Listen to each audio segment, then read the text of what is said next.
Hi, everybody. This is Stefani Rupert. Thank you for listening to the Meaning of Everything podcast, where we analyze truly genius ideas.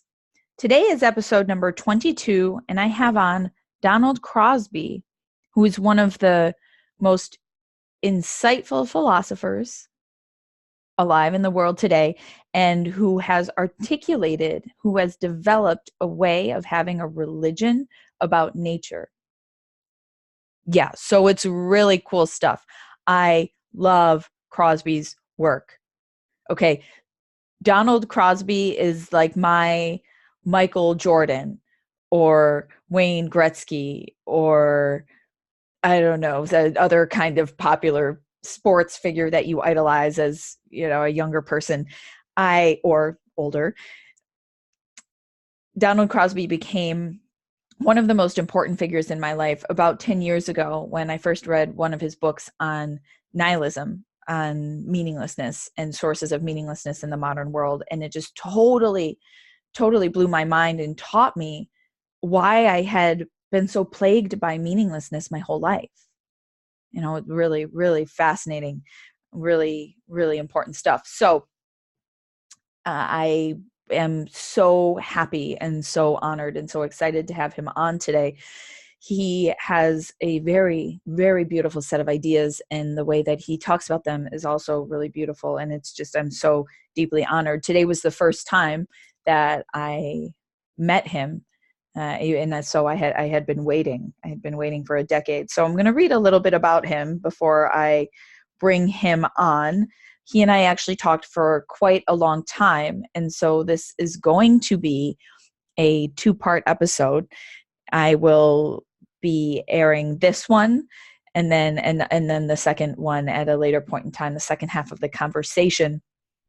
We start out talking about nihilism and how he got started on this path and sort of some contemporary problems we have. And then we dive into his religious vision after talking about those things. And it's definitely worth sticking around for the religious vision. That is really fascinating in terms of how he constructs a religiosity around nature. So here is a little bit about Don Crosby. Donald Crosby is a philosopher, now an emeritus professor at the University of Colorado, I believe, whose work provides a solid intellectual grounding for religious naturalism.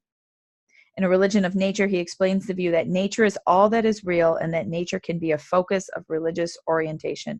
In this and other books and articles, he examines challenges and opportunities that come with this view, and how values may be envisioned, the relation of humans to other creatures, and how aspects of nature may serve as symbols. Now, a list of his books, it's long. He published a book on the interpretive theories of religion, is what it was called, in the 1980s, and also Spectre of the Absurd, which was the one that I read in 1988. More recently, he has published books on the philosophy of William James, and then a series of books about his religious vision, specifically A Religion of Nature, Living with Ambiguity, The Thou of Nature, Faith and Reason, More Than Discourse, Symbolic Expressions of Naturalistic Faith, Faith and Freedom, Context, Choices, and Crises in Religious Commitments. All of these different books have all been very, very important pools of insight for me. So I'm super, super honored to bring him on. Thank you so much for tuning in. I think this is going to be really great. So here I will just go ahead and jump in. Here is the man of the hour, Donald Crosby. So actually, your book, Spectre of the Absurd, was, I think, one of the more important books that I've ever read in my life. Mm-hmm. I spent my whole childhood terrified of meaninglessness and death and all of these existentialist themes. I obviously didn't know I was an existentialist at the time, but Spectre of the Absurd was very important to me. It's this, for people listening, if people are listening, it's this book about the sources of nihilism, right? And it was such a revelation for me to learn that the things in our culture that are nihilistic are actually culturally contingent, right? They weren't necessary. And you were the first person to sort of demonstrate to me like how how much I could actually change, right? I didn't have to be a nihilist. And that was a really beautiful idea. So I'm curious about a lot about that book. But I'm wondering if you could tell me a little bit about what sort of influenced you to write it. Like, what were you looking at, or were you also sort of wrestling with nihilistic ideas? Like, why that book at that particular point in time? Well, I think I lived in a nihilistic time of the Cold War, the threat of nuclear annihilation, and a lot of my students were deeply influenced by that. And we also had the Vietnamese War, and we had students leaving the university to go and fight in Vietnam.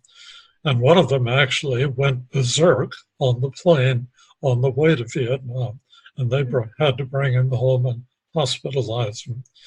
And the professors realized that if a student didn't pass the courses at the university, he or she would be sent to Vietnam. So it was, Don, can I stop you for a quick second? Can you move your mic up like to here? Is your mic movable on your headset?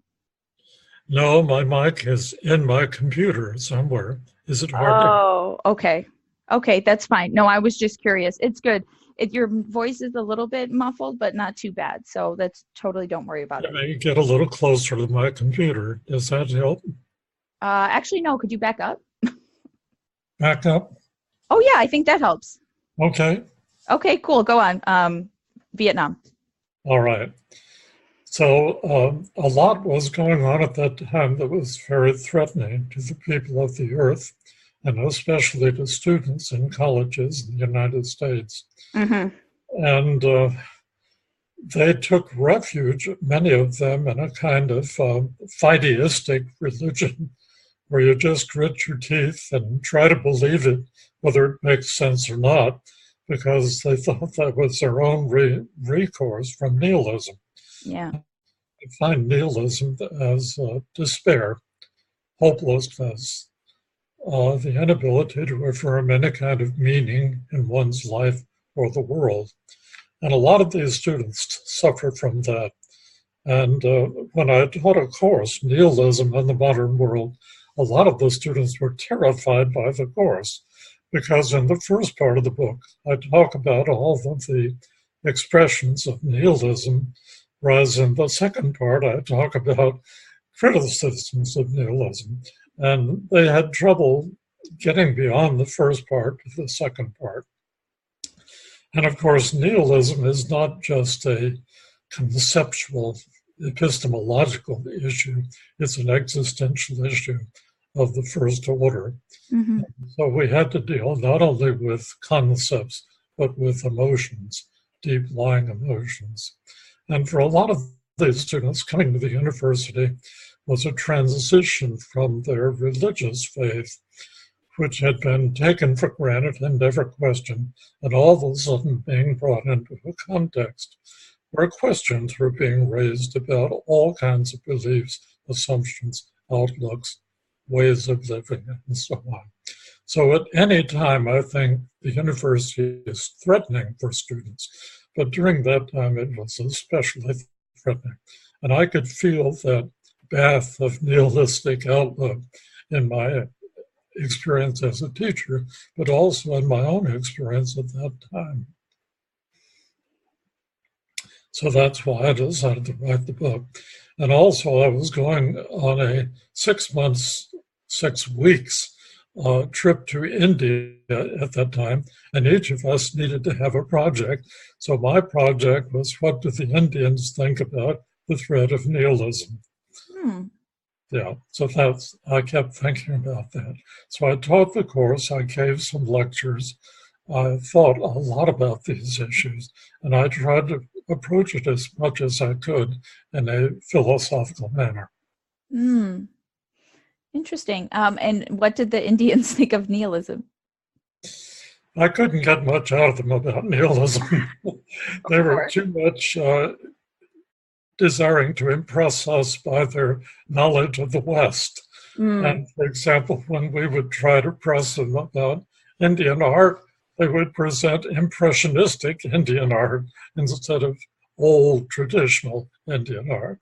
So mm. we had a problem trying to really find out as much as we could about their own culture, their own history, their own traditions. Okay. That's wonderful. And you actually have you have a religious background, do you not? You went to a seminary. Were you planning on being ordained before you I started? went to Princeton Seminary Mm-hmm. and I got a bachelor's degree and a master's degree there before I went to Union Seminary in New York and Columbia University. And I And went so, to a Presbyterian college. So actually, I'd never had a non-Christian teacher until I got to Columbia University. mm, And and I suddenly discovered there's a huge world out there with a diversity of points of view, only one of which is Christian. And only one of the Christian is my Protestant Christian. right. So it expanded my horizons. And I studied world religions there, which had that effect. And I also studied in some depth the history of philosophy. And Mm, I realized how even the greatest philosophers had not been able to convince the ones that came after them. mm, So I was thrown back upon my own resources, my own need to think for myself. And that's how I tried to teach philosophy, giving people the tools to think for themselves about these deep issues in epistemology, ethics, philosophy of religion, metaphysics, and so on. And I take it you're engaged in a similar kind of project. mm-hmm. Yeah. Yes. Yes, I am. Um, yeah, that's wonderful. So your journey out of that career path and into philosophy, how early did you say, I'm going to set out and create an alternative worldview? Has that always been what you wanted to do since you started to move away from Christianity? I think I only began to think about that when I was writing the Nihilism book, Mm, because I realized in writing the Nihilism book that a lot of the assumptions I had made were ones that needed re-examination. And I came to realize that the task of philosophy basically is criticism, as John Dewey says, and the criticism of assumptions lying beneath beliefs, no matter how long standing the beliefs, no matter how famous the proponents of those beliefs. Each one had set himself or herself to understanding what the fundamental assumptions are and then thinking critically about them in light of alternative mm, assumptions. So I think that's really the task of philosophy, rethinking our most basic assumptions. And you don't really rethink them until you encounter alternative mhm, assumptions. And that's why the history of philosophy is so important. And I despaired of people in the 1940s who said, under the influence of logical positivism, the early Wittgenstein and so on, philosophy has come to an end as we formally understand it. Now we have a radical new beginning. Well, that was Descartes' mistake too. mm, There's no such thing as a radical new beginning. There is only a transformation of the old in light of new possibilities. mm. And so this transformation now, right? Is it what sort of what is happening? What is your response? Your response is to construct this religious vision? Well, one of the assumptions that I talk about in the Nihilism book is in the absence of God, the universe is still meaningful and important. There are values in the universe, and that we have to complement the more or less objective approaches of Mm-hmm. the natural sciences with the phenomenological or subject approaches of human consciousness. And each complements the other, and neither has hegemony over the other. The latest book that I've written, which is now out for publication, is called Primordial Time. Its infinite span, its forward direction, and its human significance. And what I talk about there is the importance, among other things, of facing to the future, not being mired in the past, because we can't live in the past, and living the whole of our life, as Heidegger suggests, with awareness of our impending death. So we have a finite span of life within which to live with what he calls anticipatory resoluteness in English. And that means I've resolved to draw upon my resources as a unique individual person to the fullest possible extent within the boundedness of my life between birth and death. So time, I argue, is one of two primordial existence or forces or factors. The other one is matter energy. And these two, matter energy and primordial time, both of which are primordial, work together to produce, through evolutionary processes, the whole of this universe and all past universes and future universes. So given these two things, then, a kind of dynamic materialism, we can account for everything in the world. And when we say my mind influences my body, we have to realize it's my body influencing my body, because it's all physical. And we have to get rid of the condemnatory concept of matter as something verboten, something we should avoid, not be materialistic and so on, in favor of an emergent, expanding concept of matter, where matter has done an inordinate amount of things over the course of the universe and will continue to do new things as the universe progresses. So we have within matter and within time all the resources that are needed for an ongoing, evolving world, including us and our consciousness and the consciousness of all the other creatures before us in evolutionary scales or accompanying us in evolutionary scales that also have the adaptive value of consciousness. So consciousness is tremendously important, change is important, but consciousness and change are dependent upon matter, energy, and time. So that's basically the thesis of this new book.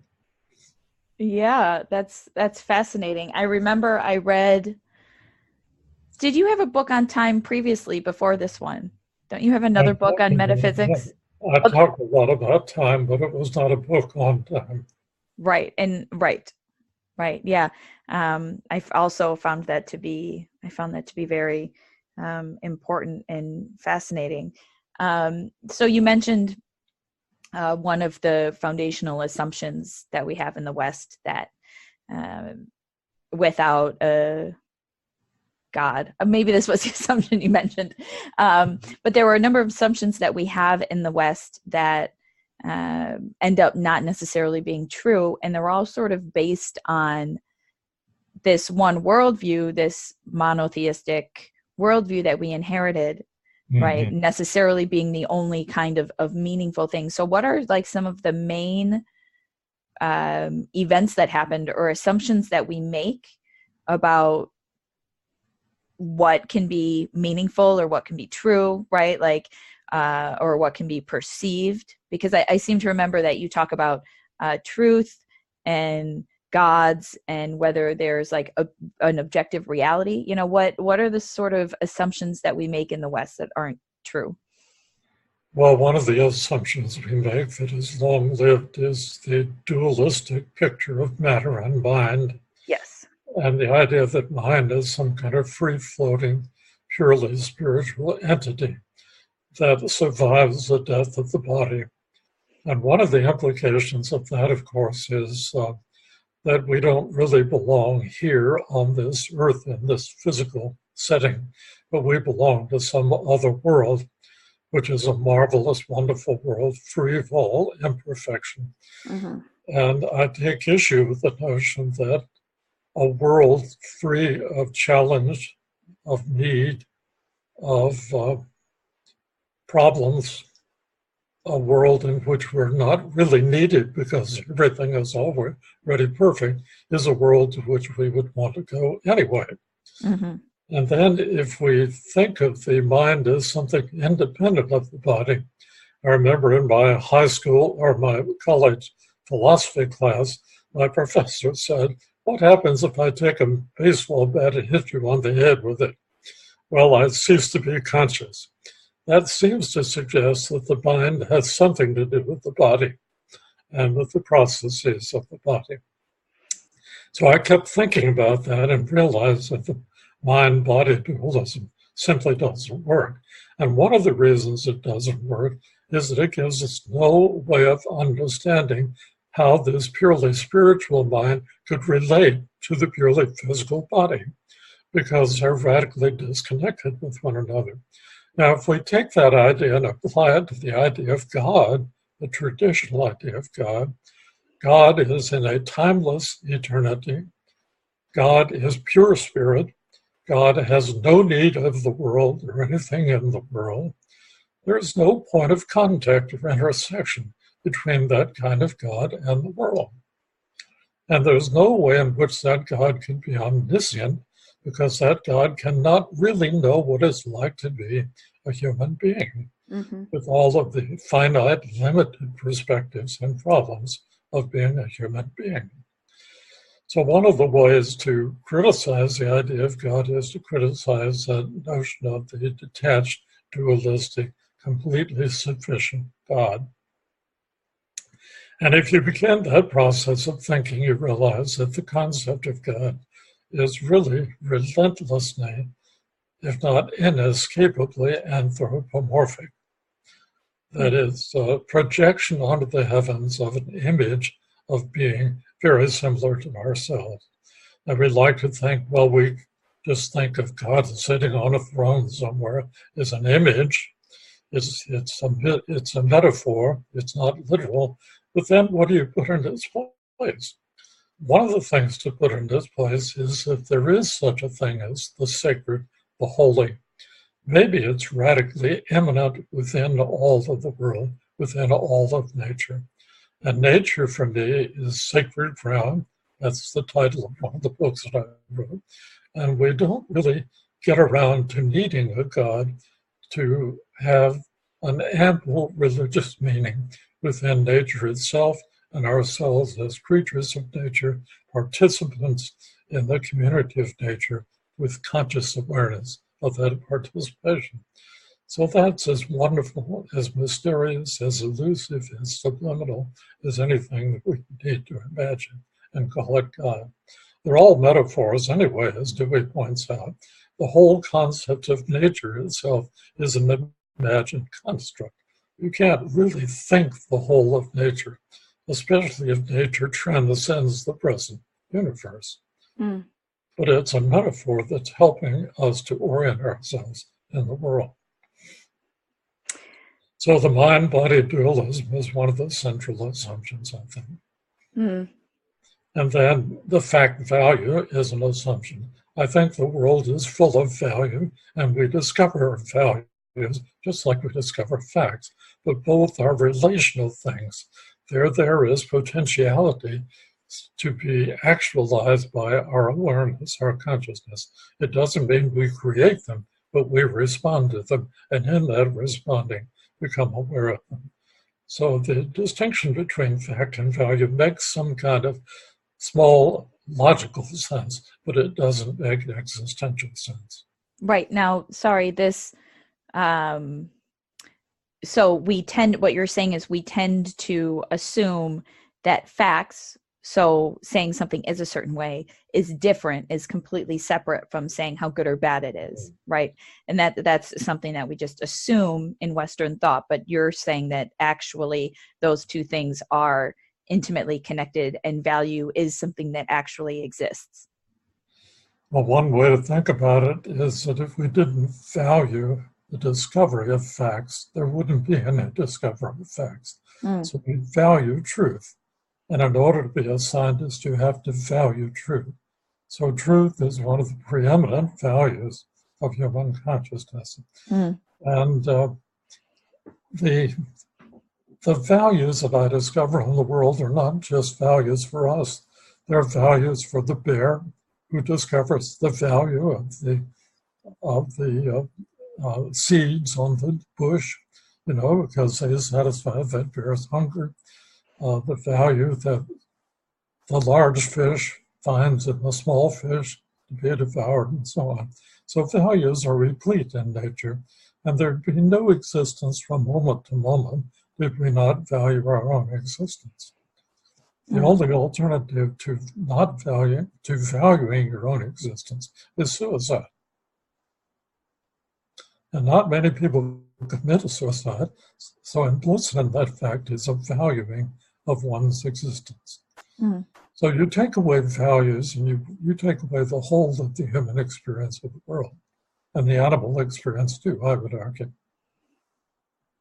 So that's another assumption we could question. Okay, well, are there more? There are more, right?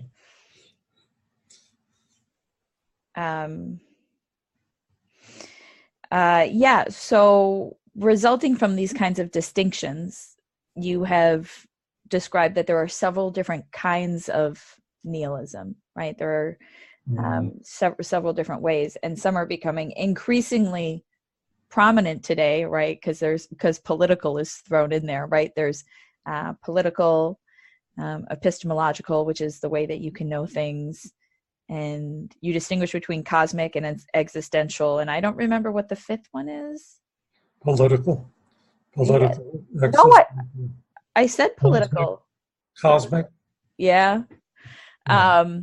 So can you just, where to start? Can you maybe describe what epistemological nihilism is, right? Sort of despair over... Nihilism is despair of the possibility of reliable knowledge. We can't really know anything. And one of the roots of epistemological nihilism is set up by Descartes and the Meditations on the First Philosophy.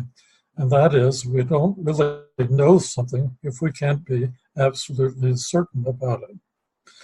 And that has run through the history of philosophy, certainly from his time to the present. And people like John Dewey take issue with it in a book called The Quest for Certainty. And the only things we can really be certain about are formal systems in logic and mathematics. Other ways of knowing are probabilistic at best. So if we insist that we have to have certainty, we're already endorsing nihilism, because 99% of the things we would like to know, we can't know with absolute certainty. And the certainty of one time is the questioning and doubting of a later time. The example I often use with my students is, how many atoms were there for the Greeks? There were 4. How many are there today, if we're talking about elementary particles? Somewhere around 120.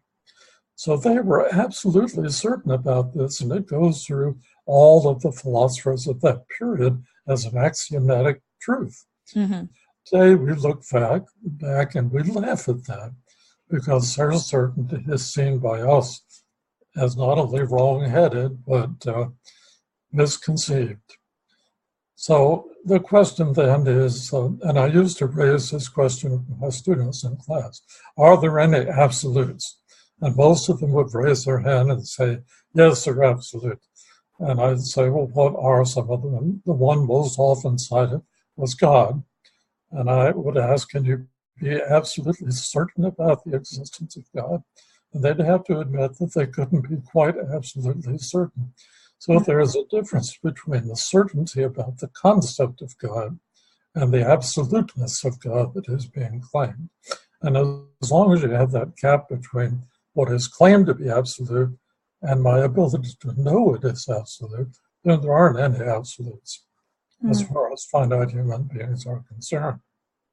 Right. And so we ought not to worry about certain knowledge because that's something that's never possible, right? And so we should adopt a view where we're more uh, relying on what we currently know, but not needing it to be certain and open to it changing, sort of. And we've lived through 2 scientific revolutions, so we know even in the science, the certainties of one age are not necessarily the certainties of another age. And we know also how historically conditioned these certainties are, how sociological they are. So epistemology and sociology come together too. Now, I wouldn't argue that all of our knowledge is hopelessly relativized by its historicization, but I would argue that we need to take seriously the fact that we can't know what the future will bring in the way of knowledge. So that's why time is so important too, you see, because it relativizes in a positive way our claims to knowledge in the present. And it makes us a little more humble and a little more aware of the assumptions underlying our claims to knowledge. Yeah, I appreciate that. I like the humility. And that is, all of these sorts of nihilism are intertwined. Political is perhaps in some sense obvious, but what about like cosmic and existential nihilism? What are these? And they're also quite prominent and perhaps increasingly prominent these days. Well, the cosmic nihilism is the idea that we cannot really know anything about the cosmos. And this is the opposite illusion to the quest for certainty. And that is the claim of total uncertainty, total lack of knowledge of anything. And the universe then is not knowable in its nature, and our attempts to try to know it are futile. Well, the truth, as so often is the case, lies in between these extremes. If you take another example of extremism in knowledge and epistemology, absolutism and total relativism, well, the in-between position is pluralism. It's what I call convictional openness. I have convictions and they're deeply rooted, but I'm also open to possible questioning of those assumptions and those deeply rooted beliefs. So I'm not a total skeptic, not a total relativist, but I'm certainly not an absolutist, you see.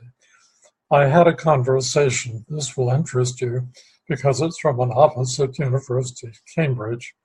I was at the World Congress of Philosophy, and I ran across a philosopher on the street of Boston University, or Boston. And I said, well, you teach at Cambridge? And he said, yes. And I said, what sort of philosophy do you advocate? And he said, relativism. And I said, total relativism? He said, yes. So we continued to talk, and we talked for about an hour. And at the end of that, I said, how can we have this conversation in a meaningful way if you're a total relativist? And you know what his answer was? We haven't. I see. See, total relativism eats itself by the tail. There's no way to make a coherent case for it, because anytime you make a coherent case, you assume criteria of coherence. That's very interesting. Okay, so then what is is there a relationship to that, or then what is existential nihilism? That's just sort of saying everything in my life is meaningless? Yes, it's basically. Oh, good. It's the despair of meaning, hopeless despair. Very few people have that total hopelessness that we call nihilism. So very few people are practicing nihilism. There are quite a few people who claim nihilism, but to practice it is something else. And you know, Camus says the only way to practice it really is to commit suicide. And no one does that. So we affirm some kind of what Tillich calls the courage to be, even in the living of our lives from day to day. Yeah. But you can be a nihilist, existential nihilist, when you despair of the meaning of life. Mm. And you have to do so to a total extent to be a full-fledged nihilist. Not many people do that, but there is a lot of claims to philosophical nihilism. Sartre is an outstanding proponent of philosophical nihilism.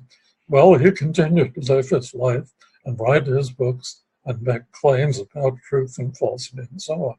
So I claim that he did not practice livingly the nihilism that he announced in his books. What his character Roquentin in Nausea is a wonderful expression of the nihilistic view of life. And one of the best expressions of it I found in that book, Nausea, is the priest is walking with his beverage along a beautiful lake, reading his beverage, looking out the lake.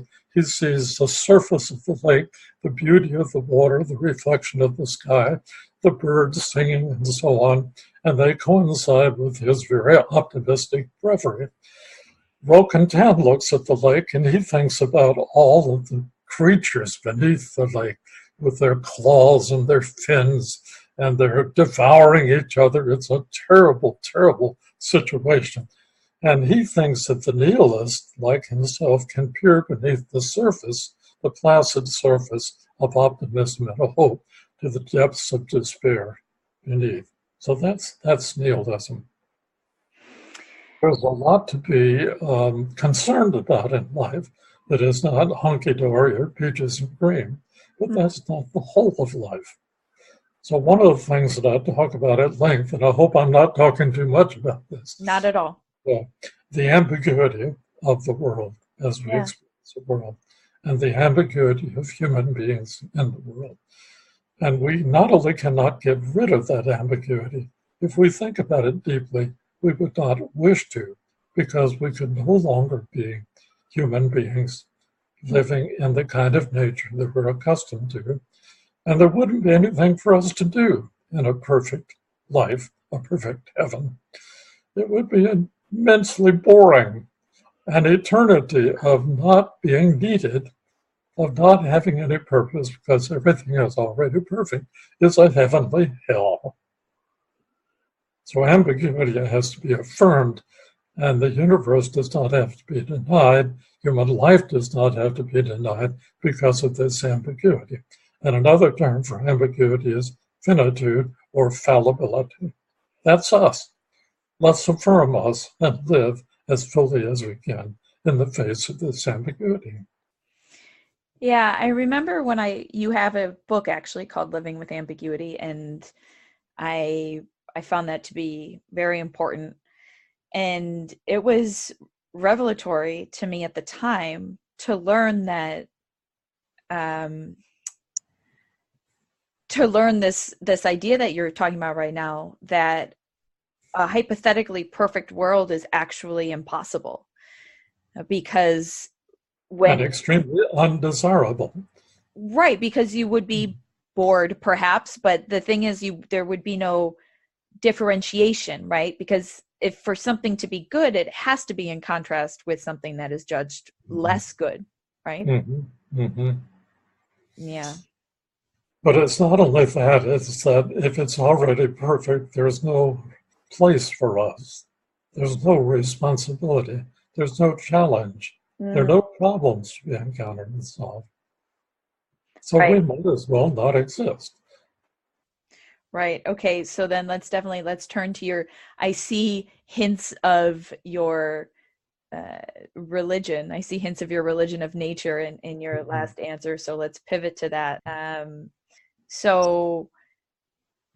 Okay. So in 2002, is that when Religion of Nature came out? Yes. So that was the first time that you published a book, and it is articulating a religious vision that is also naturalistic or scientific, or however people want to think about it. It is fully embedded in the natural world, and in your language it takes nature as ultimate. And I have a very long list. I wrote my master's thesis on this concept, Mm-hmm. and it started out being like just the longest possible plan for any master's thesis could ever possibly be, because I had chapters on all these different concepts, and you hit all these different concepts, and I would like to talk about most of them today. We'll see. So this, personally, I'm interested. Were you working on these ideas like for a long time before the book came out in 2002? Like, how did that all sort of come together? How did this vision really develop? Well, it came to develop in the 1960s when the Wow. Death of God movement took place. In fact, Time magazine had a cover, The Death of God. And this challenged me to think about my belief in God. And the more I thought about it, the less sense it made to me. So the death of God was part of the transition into a different religious vision. Mm-hmm. And then when I wrote the Nihilism book, I said, among other things, we might find it appropriate to have as much reverence for nature as we formerly had for God. Well, that was a kind of yes in the direction of a full-fledged religion of nature. So the Nihilism book was published in 1988, and the Religion of Nature book was published in 2002. So there were about 14 years there where I was thinking about the possibility of a religion of nature. Wow. And one of the things I'd like to do, if it's okay with you, I'd like to indicate, and this is from Living with Ambiguity, why nature is an appropriate focus of religion. Yes. And I do that. I have 6 points that I'll make very quickly. One is, if nature is metaphysically ultimate, as I argue, then this is reason to recognize it as religiously ultimate. And what I'm saying there is any adequate religious ultimate has to be metaphysically ultimate. So I'm affirming the metaphysical ultimacy.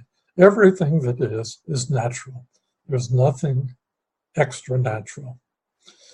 And So that's part of, can you contrast that with what it would be like in a religion or a Christian worldview? well, in a Christian vision, nature is radically subordinate to God, who created it and rules over it in every aspect.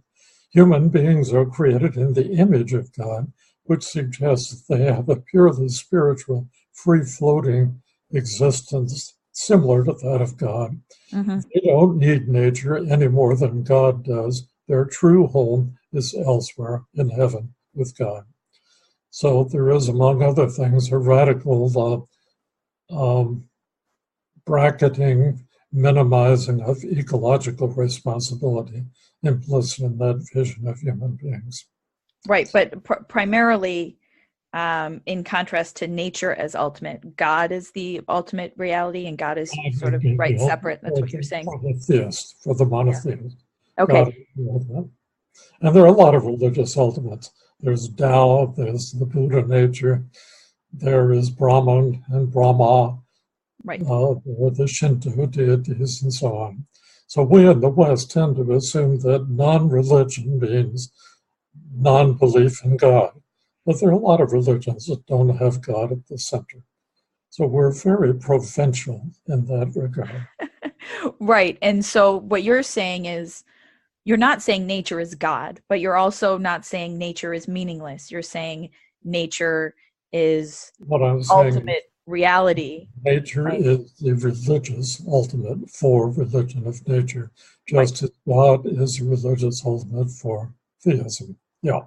Great. Okay. So there are 6 points, right? So that was metaphysical That was the ultimacy. question. Nature is metaphysically ultimate, therefore it can be a candidate for religious ultimacy. Second, nature is the source and sustainer of our personal existence and the existence of our species. We come from nature individually, and as a species, we return to nature individually as a species. The third one, nature is not something outside of us, but something deeply within us. Mm. It is within us, and we are within it, and we're akin to it in all of its aspects. So we're part and parcel of the natural order. And what could be more natural than to affirm nature as the context within which we live and move and have our being? Mm-hmm. And we don't just find nature when we go outside. I'm looking at nature right now, at you, the computer screen, all the artifacts in this room, and so on. They're all products of a natural being. And they're artificial in the sense that we have produced them in the way that other aspects of nature don't. But we're aspects of nature too. So nature is not outside us. And the fourth reason is there is no perplexing problem of evil in a religion of nature. Mm-hmm. We don't have to explain why an absolutely perfect God would allow for there to be all the imperfections of suffering and pain and sorrow and moral evil and so forth in the world. The ambiguity of nature, what you see is what you get, right? The ambiguity is built into nature and built into us. And ambiguity is not necessarily a bad thing, because without destruction, there is no creation. Mm. And without the extinction of the past, there is no present or future. So every moment leaves something behind in order to become the unique moment that it is. Well, that's ambiguous because we lose something in order to gain something. And all of biological evolution is the story of extinct species paving the way for other species, including us. So ambiguity is unavoidable, but it is not necessarily a deplorable evil. So there's no problem of evil. And the existence of nature does not require proof. It's patently evident to us. No one would dream of deciding that there is such a thing as a natural order. I suppose some extreme philosophers might decide that there is, but nature is right there. So we don't have to go through arduous proofs of nature in the way that we try to do with proofs of the existence of God. And one of the things that made a big difference in my thinking about this was reading the debate between Father Copleston and Bertrand Russell. And Copleston was saying, well, there has to be an explanation for the universe, its existence, not only its beginning, but its continuing existence, because the universe is contingent. And that means dependent upon something other than itself. Mm-hmm. And Russell said, everything within the universe is contingent, but the universe itself is not contingent. So if you're looking for a necessary being, nature is a necessary being, and we don't need to posit God. So much for one of Thomas Aquinas' famous arguments. And then finally, as I indicated before, nature is no less awesome, mysterious, and wonderful than any other candidate for religious faith. Why? It makes eyes to see and ears to hear, attention to be paid. And even the most remote little flower in the veil that has never been visited by a human being is a manifestation of the glory, the majesty, the wonder of nature. That is really lovely. Okay, so where to start to dig into this religious vision? What would you say is at the core of what makes this religion of nature meaningful to you or anybody? Well, it's hard to say in a sentence or two, but just to begin with, you know, the little story of the flower and the granite wall. To see it, to understand it, is to understand all. Eminent within each and every existent thing is the wonder of nature that surrounds it and makes it possible. And if our focus is on God and the life to come after this life, nature is subordinated, and we tend not to pay over much attention to it. But once you think of nature as the sole reality, the ultimate reality, then you begin to think about the various aspects of nature, and suddenly your eyes are open and you see how marvelous each and everything is. You also see that you don't have to have supernatural miracles to have a meaningful religion, because the miracles are all around us. They're Right. just these wonderful things that occur every moment of every day. And I think it was Rabindranath Tagore who said, "Don't say when you wake up, it is morning. Give it a new name." I think a lot of people would resist in a sense sacrificing, say, a personal relationship with a god, or the promise or the hope of some sort of life in heaven after death. And so what is your response? Because you don't see it as a sacrifice. You see this religious vision as being just as emotionally satisfying as an alternative. Happy, fulfilling, and rewarding, and meaningful. Well, the first thing I would do is to encourage people to think about this idea of heaven Mm, that we want to go to and live eternally in, and to see if it really is all that desirable. And I would claim that it is totally undesirable, because we don't have any freedom. We can't do anything bad. Nothing can hurt us. There, nothing needs us in heaven. Everything is already perfect. We're superfluous in heaven, and it's infinitely boring. mm, So if you start thinking along those lines, you rethink whether you really want to be in a place like that. This heaven is very much like Huxley's Brave New World. mm. And who would want to live in the Brave New World? So Interesting. that's part of it. And C.S. Lewis talks about needing a God, because you need not only eros that arises up, but agape that comes down from God, God's love for us, God's unconditional acceptance of us, and so on. I deeply respect people who believe in God and find that kind of consolation and support in God. But wishing that there was a God is not the same thing as being justified in believing that there is a God. So as a philosopher, I have to ask the question, are we justified? What evidence do we have? And I don't find any of the putative evidence that convincing. Now, one response to that fact would be nihilistic despair. There is no God, life is hopeless, and so on. But the other response is to find solace, support, even salvation in the nature that surrounds us and suffuses us. Mm. I think a lot of people would Another advantage of the go ahead. naturalistic approach, sorry to interrupt, is there's no conflict with science. We can affirm the scientific vision of nature, evolution and all, easily in a religion of nature.